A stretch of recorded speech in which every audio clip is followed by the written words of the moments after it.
Fully understanding the context of diversity, equity, and inclusion when fundraising. Hi, I'm Bill Stanczykiewicz. This is the first day from the fundraising school, and I'm joined today by my colleague, Dr. Una Osley. Una is the Associate Dean of Research and International Programs at the Indiana University Lilly Family School of Philanthropy. And as you've heard me say often, the greatest relative advantage, distinction of the fundraising school is wherever possible, our curriculum is research-based. And our first source is Dr. Una Osley and her research team here at the School of Philanthropy. So Una, what a delight to welcome you back to the Fundraising Schools podcast. Thank you for having me, Bill. Always a pleasure to join you. Una is the co-author of Chapter 29 in the 5th edition of Achieving Excellence in Fundraising. That chapter is Philanthropy Among Communities of Color. And Una co-authored that chapter with Sarah King-Battaria. And Una's here to help us understand that chapter and some of the key concepts. And Una, this is one of your many areas of research of which you're known nationally and internationally. And a point that you and Sarah make very early in the chapter is that the philanthropic sector can learn lessons from the traditions, the philanthropic traditions of communities of color. What do we need to know about that? Well, Bill, thanks for raising that very important point, often overlooked point. When we look at communities of color across the board, one of the points that really stands out is that philanthropy is a vital part of every single community that we study. One point that we make in this chapter and throughout our research is that communities as diverse as Native American communities, Hispanic communities, African American, Asian communities, all share one common value, which is a commitment to generosity and to philanthropy. If we take some examples, Native Americans, during the pandemic, we saw tremendous organization within communities, the use of all of the assets that those communities had, whether that was their time, their talents, their treasures, but also their ties, the fact that these communities often have very strong networks of organizing and trust that exists within the communities. And finally, the power of the voice and advocacy, and especially in this era of social media, making sure you tap into the testimony of communities of color, because what we have learned, especially during the pandemic, but even before, is that communities of color have a lot to contribute to philanthropy. When we say there's a lot to learn, it's really because whether it's around solving community problems, addressing climate, education, hunger, communities often know how to solve problems. They have deep expertise. Often they have volunteers who understand these problems, perhaps even better than those who are working at large nonprofits. And in this moment, we have the opportunity to collaborate and partner in new ways. And I think when we say the philanthropic sector has a lot to learn, it's really about knowledge and tapping into the expertise that already exists in communities of color, as well as the traditions that exist around giving, around volunteering, around advocacy and organizing. And it sounds basic and straightforward, but when we talk about learning from the traditions of communities of color related to philanthropy, that means there are traditions. And when we see pictures only of Carnegie and Rockefeller or of Gates and Scott and Bezos, we don't hear about the philanthropy of our indigenous culture here in the United States, or of people like Washington Walker and others in the Black African American community, amongst our Hispanic neighbors. So how important is this topic to uplift just based on perhaps how philanthropy sometimes is portrayed? I think it's vital to lift up those traditions. And fortunately, we have a robust scholarships that's taking place both here at the Lilly Family School with our Everyday Donors of Color project, but also colleagues like Professor Tyrone Freeman, who's working on biographies of Madam C.J. Walker and others. Alongside the personal stories, we also have new terms that we're learning. One example is in Hispanic Latinx cultures, the importance of sharing what you have. So people may not necessarily recognize the term philanthropy, but they understand the need to share what they have. So whether that's the food, the clothing, the time, the talent, and for nonprofits to really understand that as they seek to address communities and challenges facing communities, they have resources that they can tap into because many organizations in those communities, grassroots organizations led by Black and Brown leaders, are already working on those issues.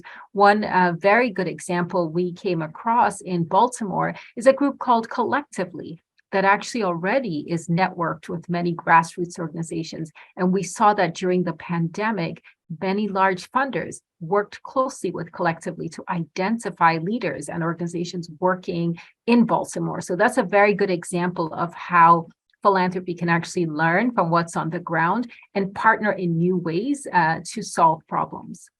It's so easy as fundraisers to think about our nonprofit organizations, but an important concept that you and Sarah raise in this chapter is that, especially within communities of color, there can be philanthropy, charitable giving, all sorts of philanthropic behaviors that do happen in formal settings like nonprofit organizations, but also informally as well. Could you amplify that for us, please? Excellent. So one of the benefits of the work we've been doing here at the school is that we've been able to measure giving to registered nonprofit organizations, what we often refer to as formal giving, as well as giving that takes place outside of that domain. And that includes giving to family members living outside your household, giving to your neighbors, giving to your friends. All of that is typically referred to as informal giving. However, what we realize is that in this context, it's important to measure all of the giving that takes place, both to registered charities, but also the giving that's more informal, where people are helping people. And that's what's being called by social scientists, referred to as mutual aid, the idea that I can help my neighbor, I can help my friend, I can help someone in need. I'm very actually encouraged by the last few years where we've seen the importance of formal and informal philanthropy working side by side. During the pandemic, we saw many Americans reach out to help their neighbors in need. That may involve tipping a service provider, providing a ride for a neighbor to the hospital. And what many nonprofits, bringing it to fundraising and nonprofits and philanthropy, realized is that they could tap into that collective energy that was present, and also the work that was being done within these mutual aid networks and organizations. What is encouraging also is that in the data, we've seen that during the pandemic, there was a lot of the informal giving, and much of that was being directed within neighborhoods and within communities. The takeaway now is that many Americans recognize the importance of what's happening in their own neighborhoods. They recognize not just the power of nonprofits, but also of mutual aid networks and neighbors assisting those in need. We need all of that generosity to address the challenges. And certainly for nonprofits, there are a lot of, I'd say, new tools and new vehicles to really tap into that collective giving that's taking place. And as the nonprofits and fundraisers do so, again, there are many perspectives and understandings on why this is an important topic to understand, to discuss, and including with our fundraising planning. But also there are plenty of data sets available to us to help us understand this as well. And now our school relies heavily on the Philanthropy Panel Study. And under Una's leadership as our Associate Dean for Research and International Programs, she has ensured greater inclusion amongst the sample size and deeper analysis across a diverse range of donors. And Una, I know one of your findings and that of your colleagues is that ethnic and racial identity do matter in association with philanthropic behavior. Can you help us understand that, please? Absolutely. So one thing we say very clearly is that race and ethnicity are not significant determinants of giving after we've controlled for education, income, wealth, and socioeconomic status. In other words, what really drives giving is the connection to the cause, the resources that people have, and not necessarily their race and ethnicity. However, when we look at where people give, the types of causes they support, the organizations they support, the ways and manner, the tools they use, that's where we start to see their identity matter. So as an example, with our Everyday Donors of Color project, and you see that reflected in the chapter in Achieving Excellence, many communities have faced discrimination in the past. And when they give, they're also giving to provide more equity to future generations. So we see in particular that African Americans and Hispanic Americans are very committed to education because they see that as a pathway for socioeconomic mobility. And within African American traditions, the Black church in particular has played a role not just in the religious aspect of giving, but also in building community. And many give to their religious congregations, not just to support their faith traditions, but also to support community building. So what we tend to emphasize in the chapter, and I think a big takeaway for fundraisers, is that racial and ethnic identity affect how people think about giving, the causes that matter to them, their motivations. All of that plays into their giving patterns. However, the decision to give, how much people give, that has a lot more to do with the resources that that individual has, the connection they have to the cause, and not simply their race and ethnicity.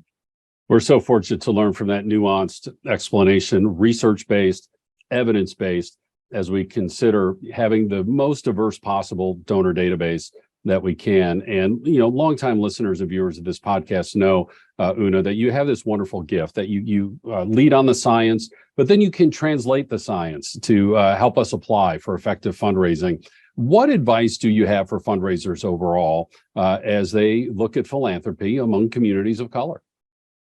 I'm so glad you asked. Our nation is more diverse than ever. We have a growing population of not just the diversity we've had in the past, but new diversity. So when we look at the fundraising of tomorrow, it's going to look very different. Americans come from all different backgrounds. Our youngest generations are more diverse than ever before. What that means for fundraisers is, once again, to really embrace this diversity and understand that it brings a lot of new opportunities. Donors that have not necessarily been contacted before, engaged before, or even had opportunities to work with certain types of organizations and causes. So for many fundraisers out there, think of this as really an opportunity that is yet to be fully explored. At the same time, as you think about that diversity and the opportunities that it presents, remember that we all have a lot to learn from communities of color. And in terms of developing partnerships, the need to listen and learn and develop deep relationships. We all know that ultimately what drives giving in communities of color and throughout the rest of our landscape is a need to build relationships based on trust. And so as fundraisers think about, how do I engage more diverse donors? The key is going to be listening, learning, and developing those authentic relationships. What we've also found throughout our work, looking at diverse donors, is that donors from communities of color are very passionate about philanthropy, are very interested in learning more about giving, and bring their own values, their own traditions as well. So this is definitely, I would say, one of the untapped opportunities that lie ahead for nonprofits of all different sizes. And remember, it's also about a deeper engagement around time, talent, treasure, testimony, and also networks and ties. So that would be my call to action for fundraisers out there. That broad understanding of philanthropy, or better yet, generosity. Everybody is generous and can be generous in so many ways, not just, but also including with their charitable giving. Dr. Una Osley is the Associate Dean of Research and International Programs at the Indiana University Lilly Family School of Philanthropy. And Una is listed as one of the top nonprofit leaders in the United States by the Nonprofit Times. And we're so fortunate that her research and the research of her team is central to our curriculum here at the Fundraising School. Una is co-author with Sarah King Battaria of Chapter 29, Achieving Excellence in Fundraising, the 5th edition, Philanthropy Among Communities of Color. And that book is now available through the Fundraising School for purchase, or if you register and attend Principles and Techniques of Fundraising, our signature course, the book is now included as part of your participation in that course. Speaking of our courses, we have more than 24 public courses. They lead to 4 different certificates. We're available in person, online, in the United States, anywhere across the world. And that's also true of our custom training, when we can bring an existing course to you or tailor make a course specifically to your fundraising training needs. We have our quarterly webinars and, of course, these free podcasts, all of which available on our website at philanthropy.iupui.edu/the fundraising school. Thanks again to our guest, Dr. Una Osley. Our producers today are Jennifer Boffman and Mike Anthony. I'm Bill Stanczykiewicz, and now you are more fully informed on this first day from the fundraising school.